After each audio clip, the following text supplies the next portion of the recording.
We were running a little late as we made our way to the location for our year-end celebration at the end of December on a chilly day that felt like everything would freeze over. There was someone waiting at the entrance when we got to the Italian bar that was the location. "Why are you out here in this bitter cold, Madison?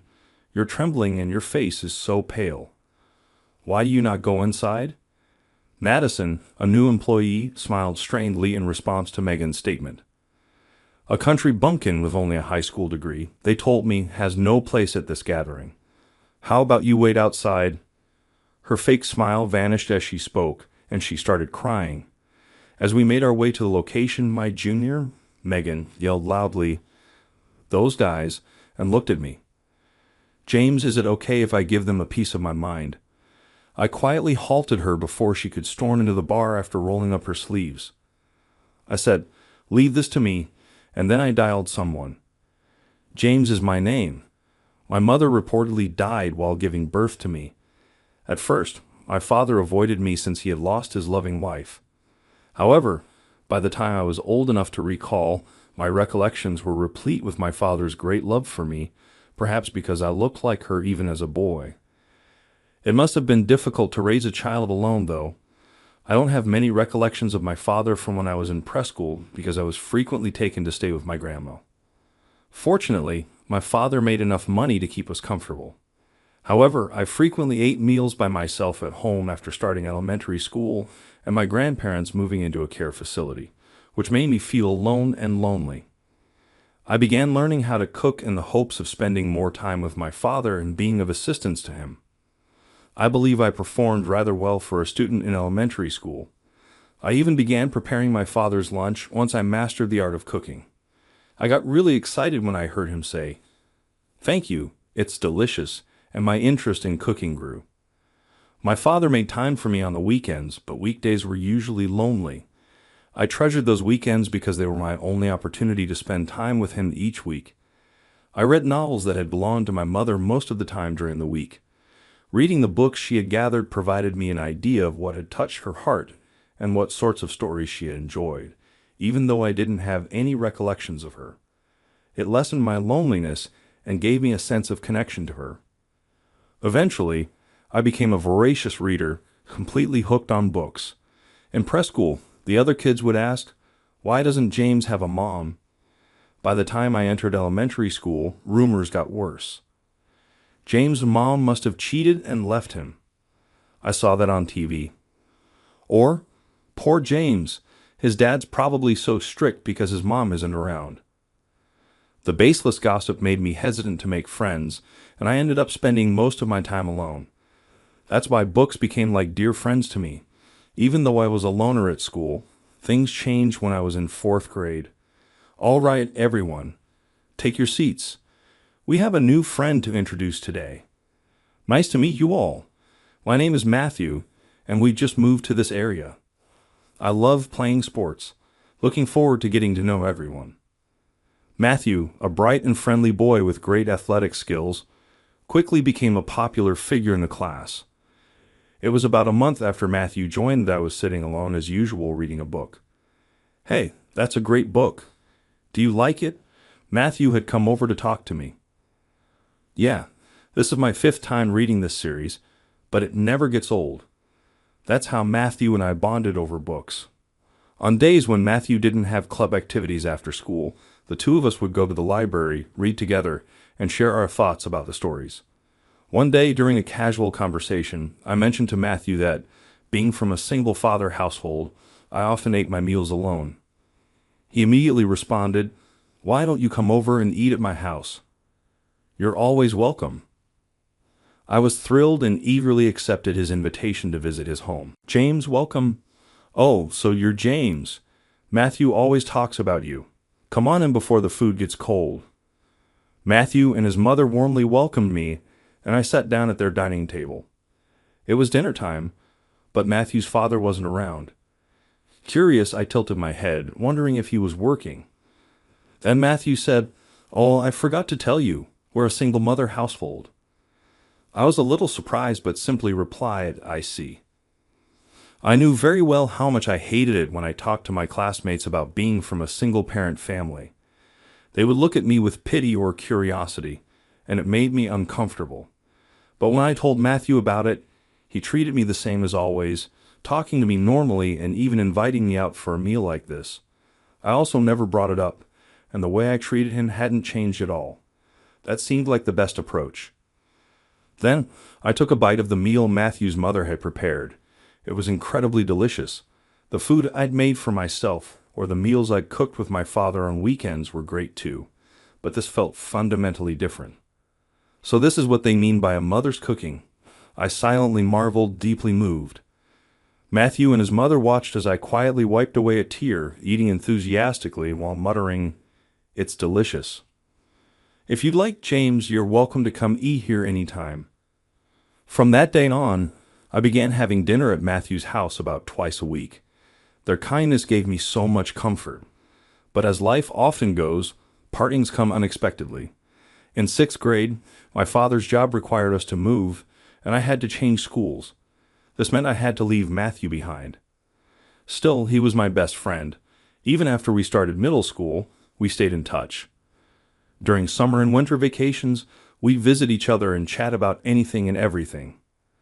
One summer vacation during my 2nd year of middle school, Matthew approached me with a serious, slightly hesitant expression. "Hey, can I talk to you about something?" "Oh, of course. What's going on?" I asked. He explained that his mother was getting remarried. He wanted to support her happiness, but he couldn't help feeling conflicted. He opened up and shared everything he was feeling. Though there wasn't much I could do, Matthew said, "James, you're the only one who truly knows about my family situation. Being able to talk to you about this means a lot." That gave me the courage to open up about my own struggles. I haven't really been able to fit in at my new school. We both shared things we couldn't even tell our families, solidifying our bond as irreplaceable best friends. After graduating from middle school, I went on to high school. While I considered going to college, I wanted to start working in a field I was passionate about, which was books. After graduating from high school, I began working as an editor at a publishing company. The deadlines were relentless, and I often worked late into the night, barely getting any sleep. But just being surrounded by books made me happy, and I found the work fulfilling. Most of my colleagues were college graduates, and I was sometimes mocked for being just a high school graduate. However, as a voracious reader who devours over 1,000 books a year, I had confidence in my writing and vocabulary skills. Thanks to my efforts and results, I was eventually assigned to work with a prominent author. Through dedication and my ability to mentor others, I became a chief editor at the young age of 30. Then, in the spring of my 5th year as chief editor, it was once again time for the arrival of new hires. Most of the time, the new hires were college graduates, but occasionally, someone like me, straight out of high school, would join. This year, there was one such person, and I already felt a sense of connection to them. "Nice to meet you. I'm Madison. I'm 18 years old and still inexperienced, but I'll do my best to build great relationships with the authors I'll be working with. I look forward to working with all of you." When I realized she was 18, I thought to myself, so she's also a high school graduate, just like me. But when I looked at her face, I saw that she was far more mature and beautiful than I'd expect for someone her age. I could tell my team was equally impressed as they took one look at her and murmured, "Oh," in admiration. While admiration was fine, some of the male employees started favoring Madison to win her approval. This favoritism quickly earned resentment from the female employees, who began treating Madison coldly. Although Madison herself had done nothing wrong, the hostility persisted. She didn't talk back, which only fueled the jealousy. "She's so full of herself because she's beautiful," some female employees whispered. "She probably thinks we're all beneath her." Megan, the only one assigned to mentor Madison, treated her kindly and often stood up to the female employees who acted coldly toward her. However, the harassment didn't stop, and Megan often worried, saying, "I hope Madison is okay." It was true that Madison was beautiful, but favoritism would only cause problems, so I had spoken to the male employees about it several times. Even so, the female employees' attacks didn't let up. That said, their actions never crossed a line that could be addressed formally, but they were so underhanded and insidious that it left me feeling frustrated. As we headed toward the end of the year while I was busy with year-end tasks, Henry approached me. "James, great work. Why is the end of the year always so busy?" "Oh, right, by the way, we're planning a year-end party to celebrate everyone's hard work this year. Would you like to join us?" Henry, a slightly over-the-top but energetic junior who brings a lively atmosphere to the workplace, invited me to the year-end party. "Sounds good. Count me in," I replied with a smile. "Oh, you've got to come too, Meg." "Wait, me too? I still have a pile of work to finish, so I'll probably be late, but sure, I'll go." That's the spirit. Always up for a good time, huh? Henry calls Megan Meg and looks up to her as a senior employee.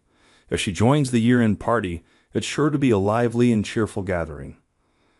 That evening, I had plans to go out for drinks with Matthew after work. Reflecting on it, I told him, "It's kind of surreal that the guy who used to quietly read books alone in the classroom is now going out for drinks with his team." I also mentioned that I had already been invited to the year-end party earlier that day. Matthew laughed and said, "James, you might come off as reserved at first, but once people get to know you, they realize you're reliable, easy to talk to, and great at your job. It's no wonder." "Smooth with the compliments, huh?" I joked, but I couldn't deny how much his words meant to me. The next day at work, the office was unusually restless. It wasn't out of the ordinary for things to be bustling, but this felt different, off, even. I was feeling a bit uneasy when Megan suddenly called me over, saying, "James, can I talk to you for a moment?" She then led me to a quiet spot where no one else was around. Actually, there was some trouble between Henry and Madison earlier. Apparently, Henry had asked Madison, "Why don't we sneak out of the year-end party and go for drinks?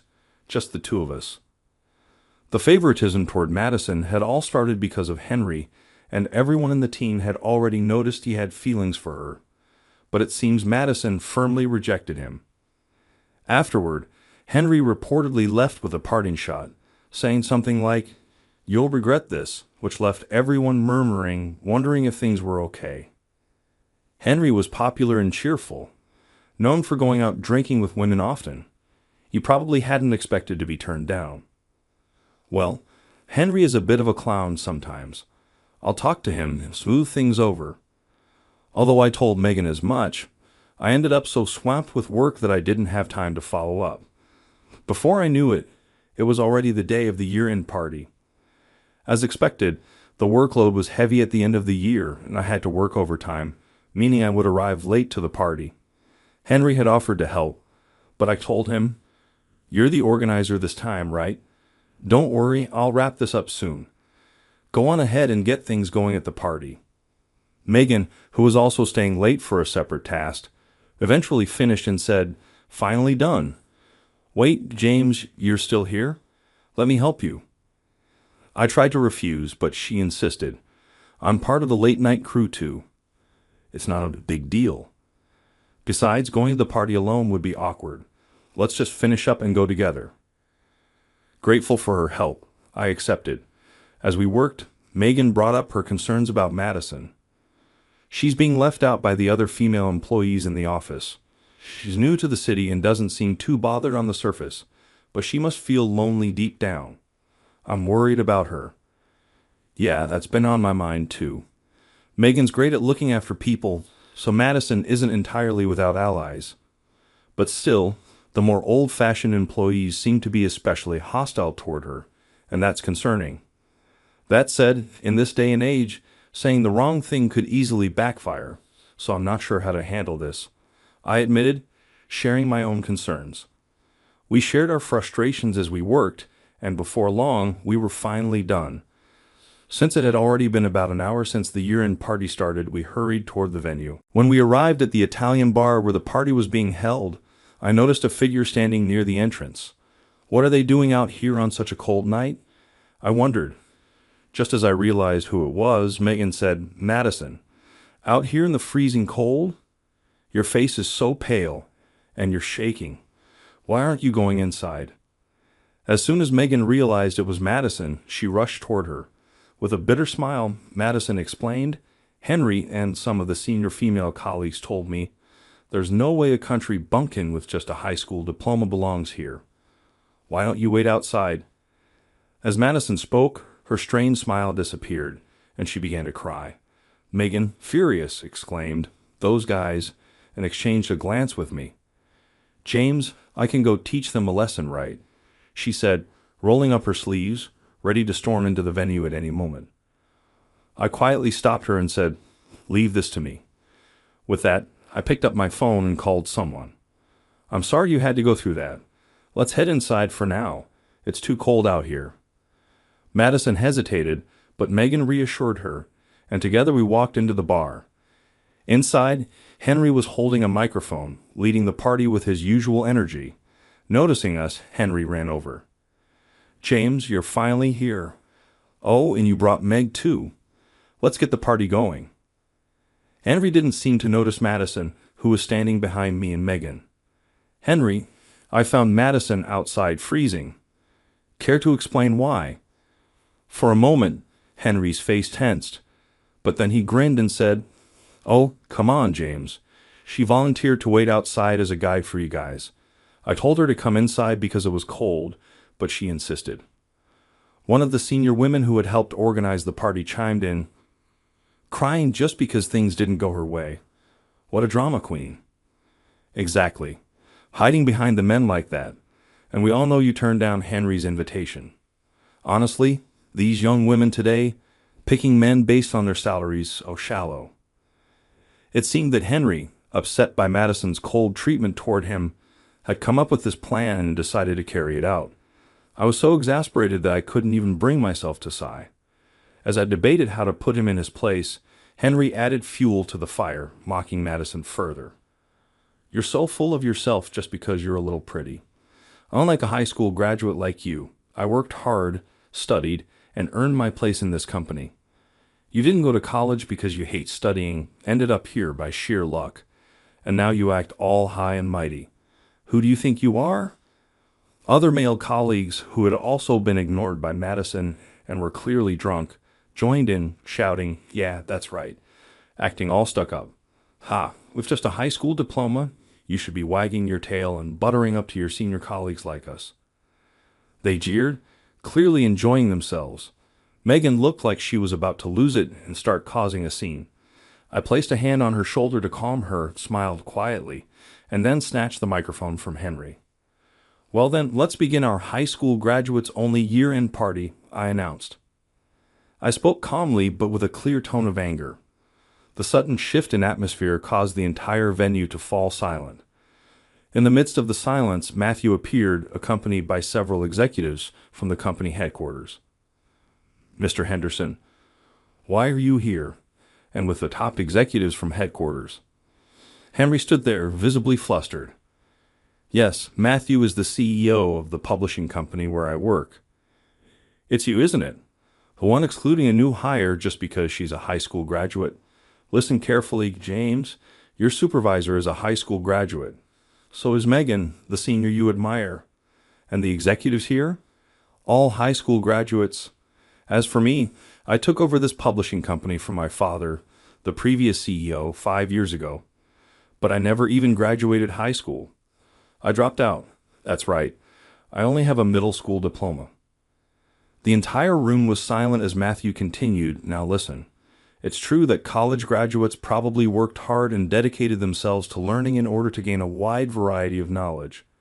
I'm not here to deny or diminish that effort. It's something that deserves respect. But that doesn't mean you have the right to look down on high school graduates. There may be people who dislike studying and avoided it, but that's not what we value at this company. At our company, we care about how much you value relationships, how much you can devote yourself to the people in front of you, and whether you can communicate effectively with the authors you work with. That has nothing to do with whether you're a high school or college graduate. We hired you because we believe you had that ability. That's why, when I heard about this incident from James, I was extremely disappointed. That's right. Matthew's passion for reading was recognized, and he was chosen to take over the business run by his mother's new husband. That business turned out to be this publishing company. As the successor, Matthew needed to begin training for his role as CEO immediately. Because of that, he dropped out of high school and began helping with the family business. Henry, having been reprimanded directly by Mr. Henderson, seemed deeply affected. Bowing his head, he apologized, saying, "I'm very sorry." With the mood completely soured, the party couldn't continue. The employees who had already been enjoying themselves quietly left, but those of us involved decided to start fresh with a high school graduates only gathering, just as I had announced. Although Madison and Megan seemed nervous at first, surrounded by the executives and Matthew, I reassured them that everyone here was kind and approachable. As time passed, both of them gradually became more comfortable with the atmosphere.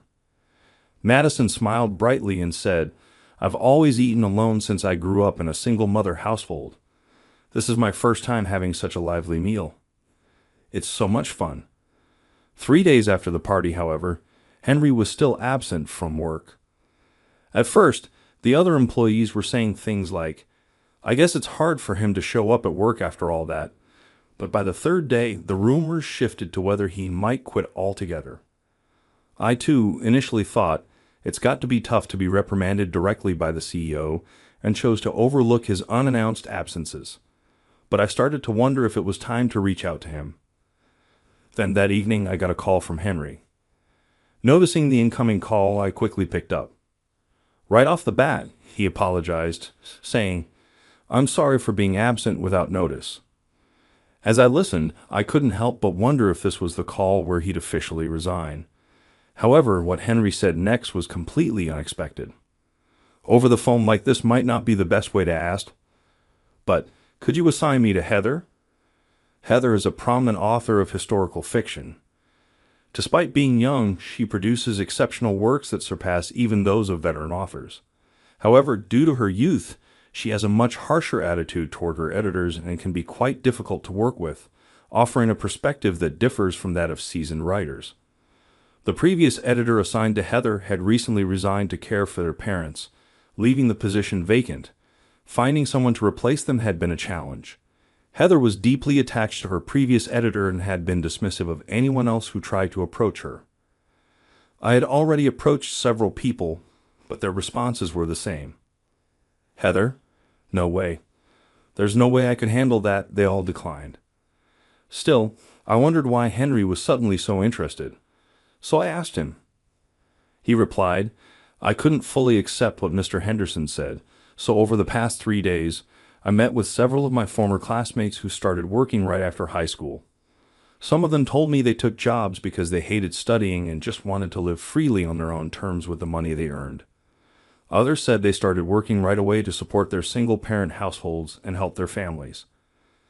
I even met classmates who were chasing their dreams or had already started their own businesses. During those 4 years I spent focused on my studies in college, they were out there gaining real-world experience.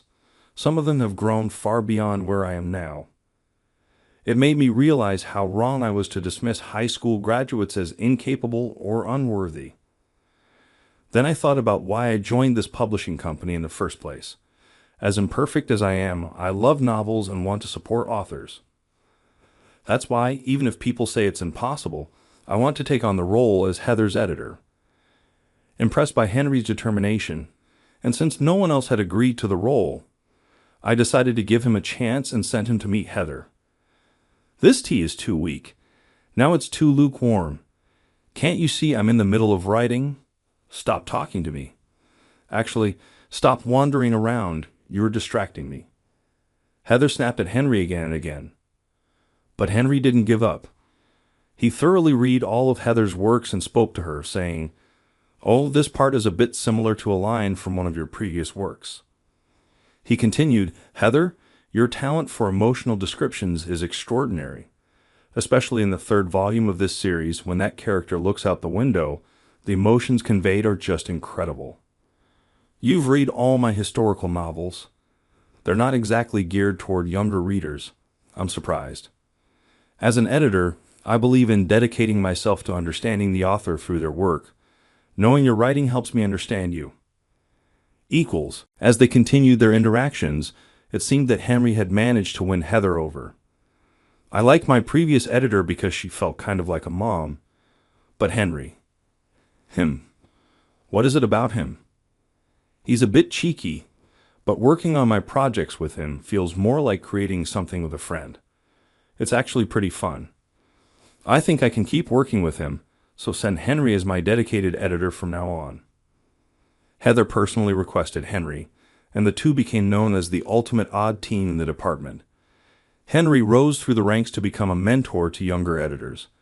As a specialist in historical fiction, he's still as cheeky as ever, but the recklessness he used to have is gone. Watching him now, admired by his juniors, I couldn't help but feel relieved that he didn't end up resigning back then. On the other hand, Madison grew even closer to Megan after that year-end party. The two have even started going out for meals together in their personal time. Since they're both high school graduates and the closest in age within the company, it seems they quickly bonded.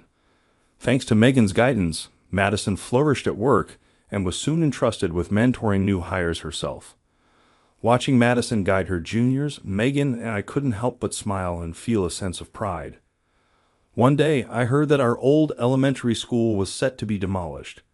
Taking a short break from work, Matthew and I returned to our hometown to visit it one last time. We asked the former principal if we could look around for old times' sake, and he graciously agreed. Matthew and I headed to the library where we had spent so much time as kids. I sat in the seat I used to occupy often back then, facing Matthew as we talked. That day back in the classroom, when you talked to me, it saved me. I didn't grow to hate people because of you. I'm truly grateful, Matthew. Thank you. I conveyed this to Matthew once again. Looking slightly embarrassed, Matthew replied, an editor's job is all about building connections after all. The wind flipped through the pages of an old book forgotten on the table, almost as if it was whispering, "Thank you for coming back."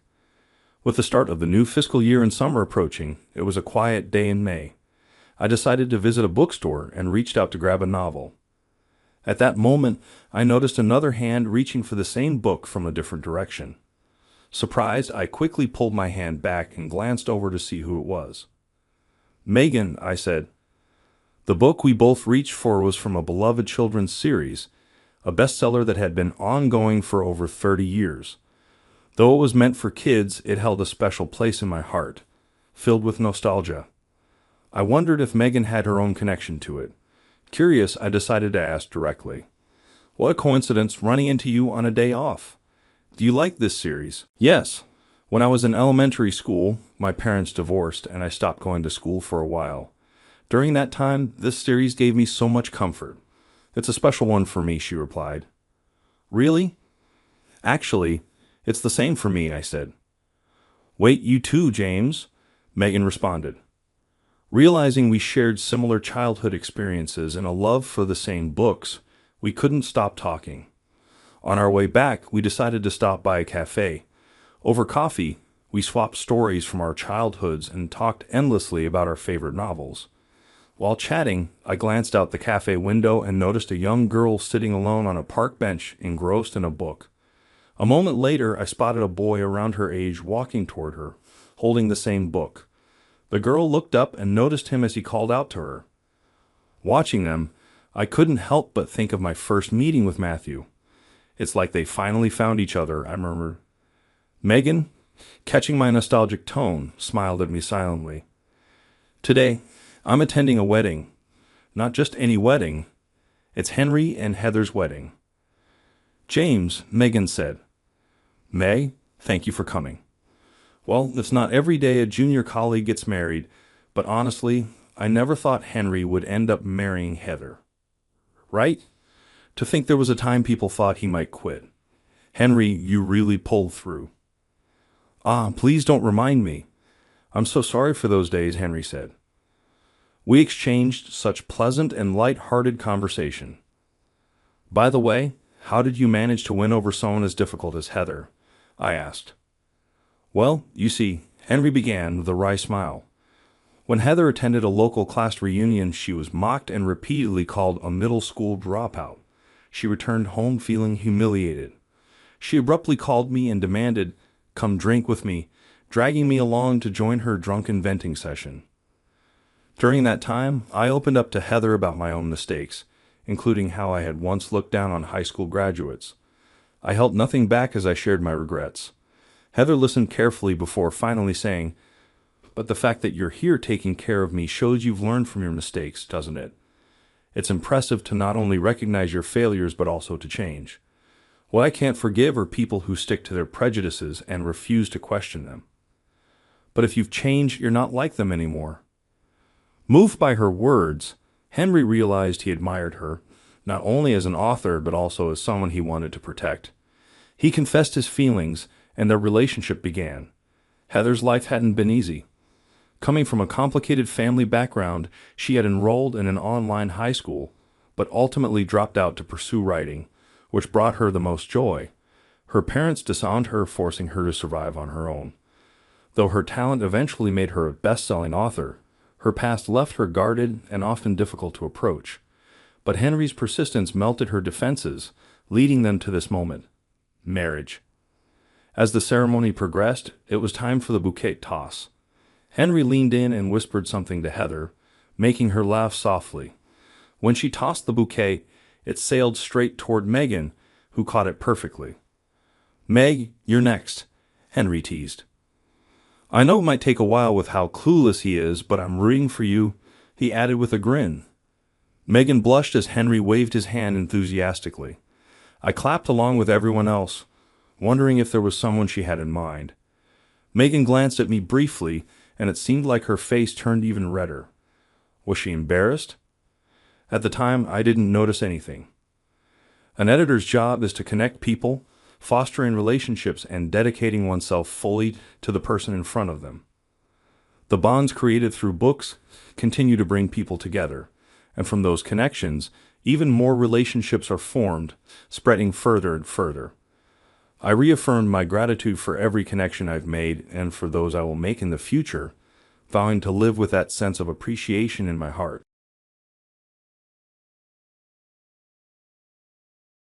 I'm Raymond, and this year marks my 28th birthday.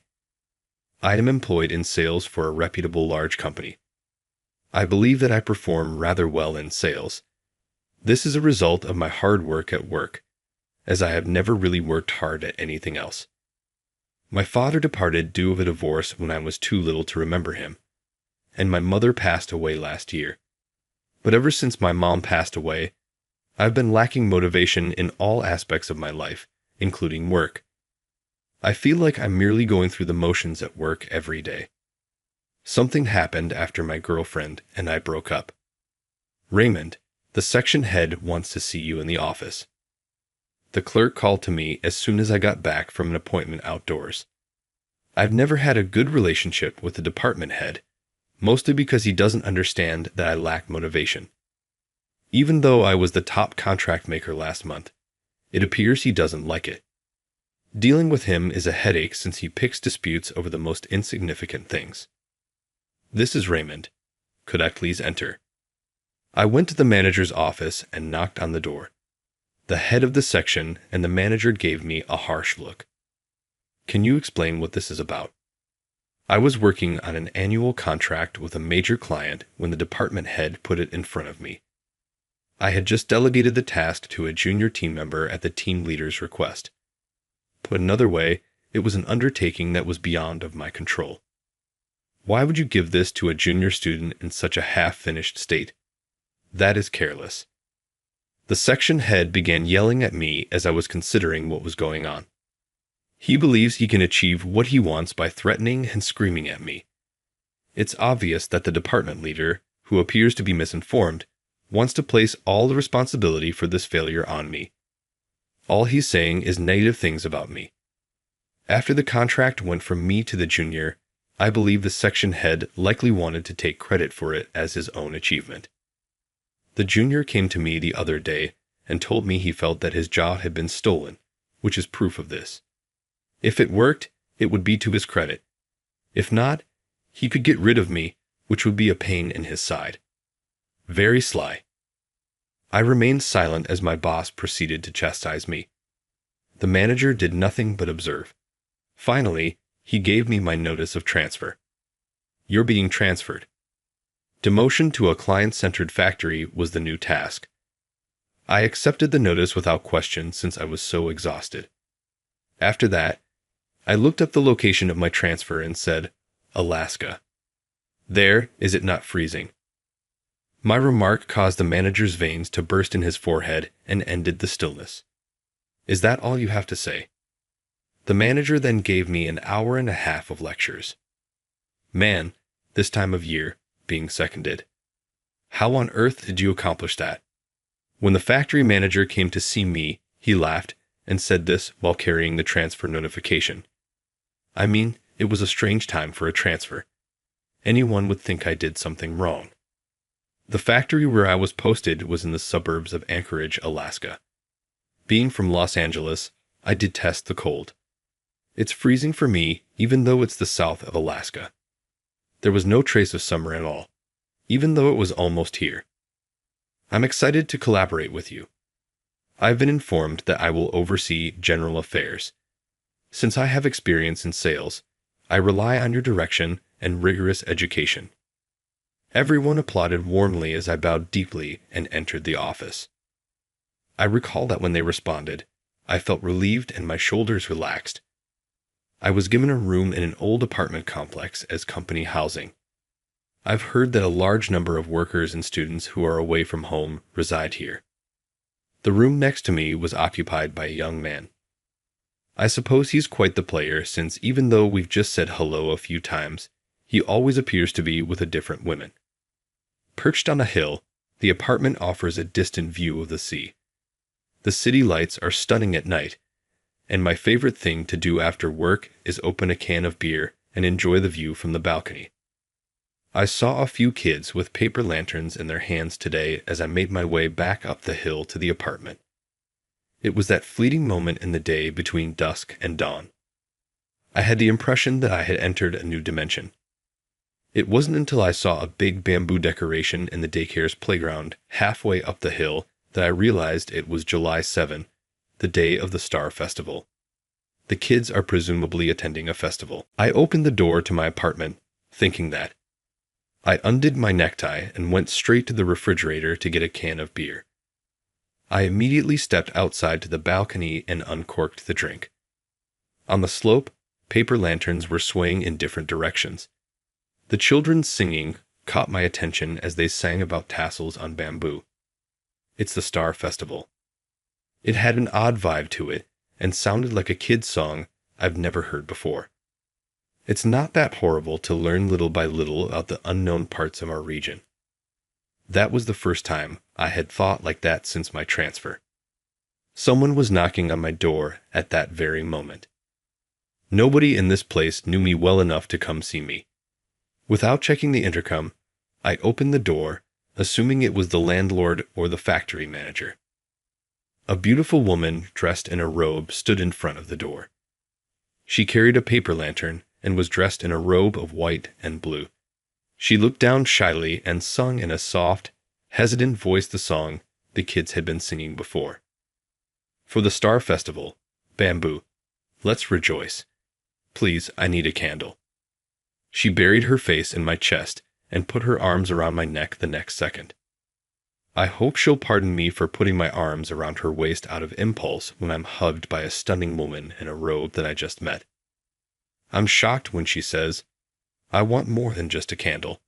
I want your best, in a somewhat sultry voice. She's not someone I know, though, I assure you.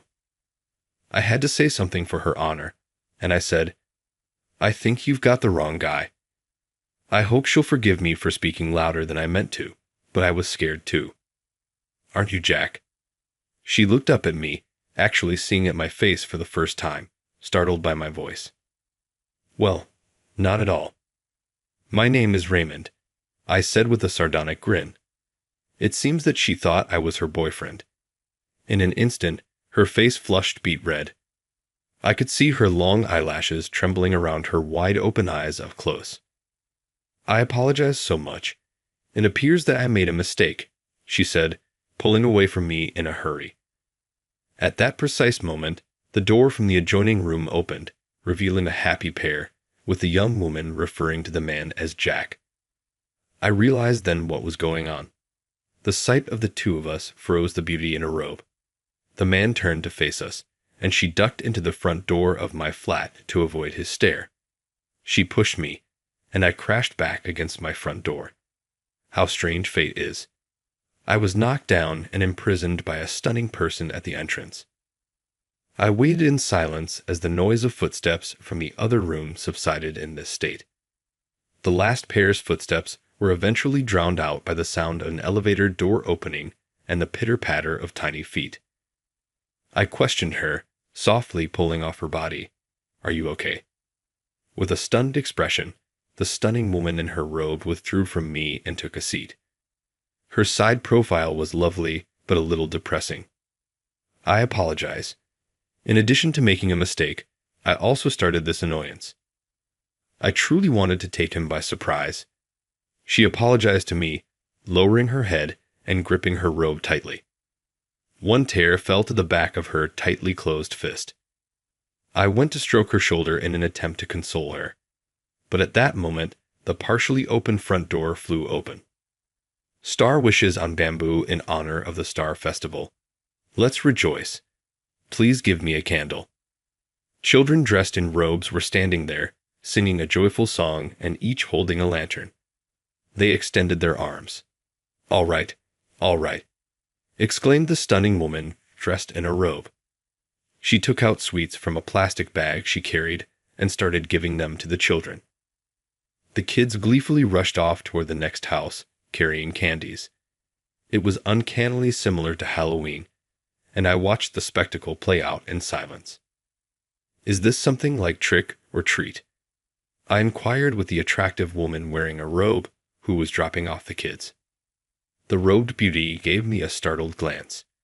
She then spoke softly, as though knowing, "You're not from around here. This is a gathering for candles.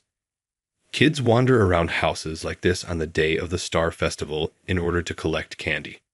The kids appear to be more interested in candies these days, but it seems like they used to really get candles back in the day." She held out her hand to me as she spoke.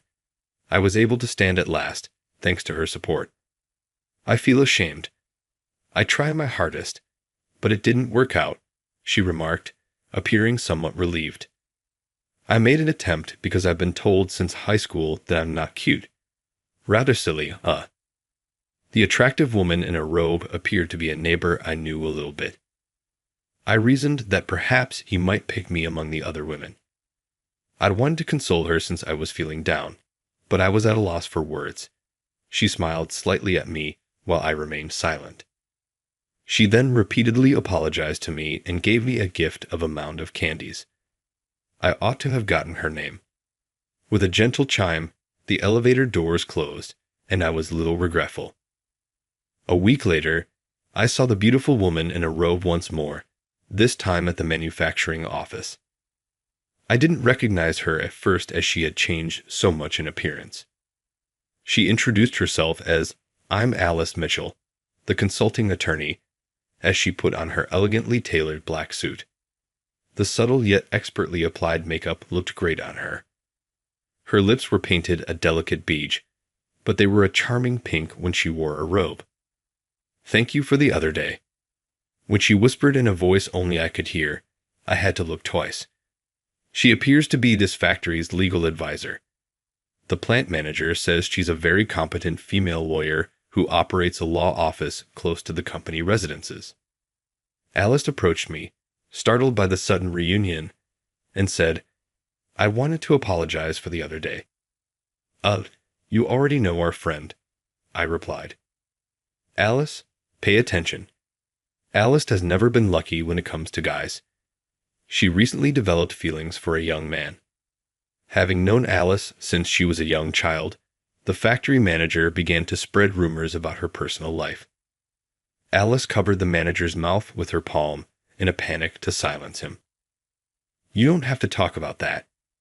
Alice pouted at the manager of the plant, looking rather like a little child. She offered to apologize, and I chose to accept it.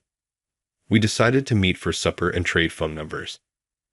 I realized that since coming here, I had never exchanged personal contact information before. I want to giggle thinking about our first meeting. I think she noticed that on my face. Alice, who was talking about her job, shot me a quick glance and said, "Don't." I shot her a sidelong glance of guilt. My heart was beating very strongly, and it felt like we were talking in private. Later, I got into a fight with Alice over food. It was a pleasant mood at first. Everything was going well until we had a little wine at this lovely Western restaurant on the harbor. I believe we were both feeling tipsy as the dinner was coming to a conclusion. I am not a good drinker. Although I don't think I have a nasty temperament when I'm intoxicated, I do have a tendency to express my genuine emotions a little. Do you like younger men? I asked Alice that out of the blue when she informed me she had split up with that man. The air around our table seemed to cool off by 2 degrees for a brief period of time. In spite of my impolite inquiry, Alice smiled maturely. What a rude man to ask something like that. She set her wine glass down on the surface. Our relationship's affected by age. However, isn't the man who lives next door a college student? Are you about 35 years old? Isn't that a little hazardous, Alice? I ran into the neighbor in the elevator the day following the disturbance, and we spoke briefly. The news that he was still a college student astonished me. Alice corrected me about her age. I'm only 32, her voice trembling. Are you serious? For a college student, there really isn't much of a difference between 35 and 32. It may look that both ages are old hags. It's true that alcohol can be frightening. I believe that at the moment I was merely attempting to get her attention. I kept pushing her boundaries with my remarks. It doesn't really help to regret it when you're sober, does it? I'm an old hag, but there's a big difference between 32 and 35. What in what way? Alice lost patience at that point. She glared at me as she got up from her chair. If you round up, there's a big difference between 30 and 40, you idiot. That's the point where my recollection stops. It seems like someone whacked me over the head with a baguette. I discovered the hard way that evening that even tough bread may be lethal. Alice has been ignoring me ever since that evening. She works at a legal office next to my apartment complex, and whenever she sees me on her way back, she turns to avoid eye contact. I'm trying to find the appropriate occasion to offer apologies, but I'm having trouble. I learned that my old main office coworkers were going to Anchorage around 6 months after I was moved to the plant. I was approached by an old coworker who proposed a meeting. It seems like they intended to come to this factory. I was excited to see my old coworkers, but my excitement was somewhat dashed when I learned that the former manager would also be there. The main office group arrived in Anchorage for their vacation a few days later. They also visited our factory, one of their suppliers, for a tour. It was good to see my former coworkers again, unaltered, and even solicited for advice regarding their jobs. I generally simply handled factory attendance, so everyone at the office was shocked to see me offering the elite guidance from the main office. Hey Raymond, you're remarkably trustworthy. Why were you moved to this location? I was graciously brought some Misty by the manufacturing manager. I gave a hazy response, saying that there were several reasons why things eventually cooled down. That day, Alice was also at work, and I could feel her watchful eyes. Hey Raymond, come here. My former manager was the one who was so haughtily summoning me over. At the office door, he was waving at me. I sighed heavily and rose to follow his urging. A long time has passed. I appreciate you being there the other day. A salutation with a tinge of irony. The former head of the section put on a pouting expression. It seems that he knew what he was doing. You haven't told anyone, right? In response to the manager's remarks, I gave a nod. The division head called me in and said the same thing when I was reassigned here and left the main office. I became tired of him always blaming me for turning the client over to my junior, even though it could have been his fault in the end. Maybe you didn't remember, but you gave me the instruction to give the client to my junior, right? Additionally, I've heard that you were the junior's mentor. The manager appeared taken aback, not anticipating a response from me. Seldom did he say, "You're speaking too loudly." You do understand that it would be problematic if someone heard, right? Panicking, The section head looked silly, and I couldn't help but laugh. A boss who installs his own subordinates and then gloats about it is not someone I need. That contract trouble, anyway, was your responsibility. You do realize that it has nothing to do with me. The section head abruptly ended the chat as my other employees, who had completed the tour, were congregating close to the office. I sighed heavily when I saw him re-enter the circle of the main company. I seemed to be harboring some residual affections for the headquarters. That was undoubtedly aided by being stimulated and re-establishing contact with former coworkers. A small part of me lamented not being able to go back to that circle. Alice was standing behind me and appeared to have been there for some time. I didn't mean to listen. It seems that she had heard me talking to the section head. Nevertheless, she declared, "Errors must be fixed. I've accepted that it's all in the past." I responded in a non-committal manner since I didn't want to deal with this matter once more. Alice gave me a worried look as she glanced at me. She looked at my face for a bit before letting out a tiny sigh. "Are you aware of the facial expression you're making? You seem to be quite depressed. Would you please be truthful? I'd prefer not to see your face." Raymond Alice pointed it out, and I hardly touched my face. It humiliated me to be seen looking that way. It's the most uncool thing ever to pretend to be regretting something while still having given up. I'm acting like I have no residual sentiments, which is incredibly uncool. I told Alice how I really felt, covering my shaking mouth with my hand. It seemed impossible for me to lie to her. It's not a bad thing. It's acceptable to persist in pursuing your goals. Come back to where you belong. I'll assist you, Alice remarked, her words of encouragement beaming from her eyes. Saying thank you, I bowed my head. "Leave it to me," she smiled in response. Then a string of busy days started. I gathered proof of the manager's misconduct with the help of my former coworkers. It turned out that not only had I been held accountable for his errors, but other coworkers had also had their successes taken advantage of. As we investigated every illegal detail, the accusations continued to mount. Alice worked hard to get the paperwork ready to file the manager's accusation. Alice looked at the petition my former coworkers had started calling for my return to the headquarters and said, "You're surprisingly popular despite being the kind of person who'd say such terrible things to me," looking surprised. It seems that she was still upset with me for what transpired that evening. I sincerely apologized for that moment. I drank too much because I felt anxious. I admitted. I got too intoxicated because I was anxious about spending time alone myself with you. "Nervous about being with an old woman like me," she said with a giggle. I felt like Alice could look right through me. I took a big breath and looked up at her. "That day, I really wanted to make a move on you, but I just couldn't say it."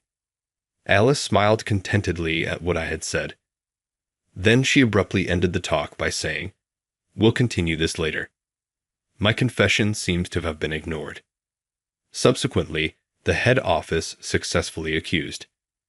Alice was so happy to hear from me that she began saying, "I'm glad," over and over. I can now go back to the main office. That's excellent news, is it not? From my phone, I could hear Alice's voice with a trace of sadness. And with that, I decided. To cheer her up, I made the decision to board the final flight. I was eager to see Alice's face once more. I hurried to Alice's legal practice after grabbing a taxi at the airport. In the office, the lights were still on even though it was already late. I'm back. Alice had been working alone, overtime, when I knocked on her door at her law office. "Wow, you've returned already.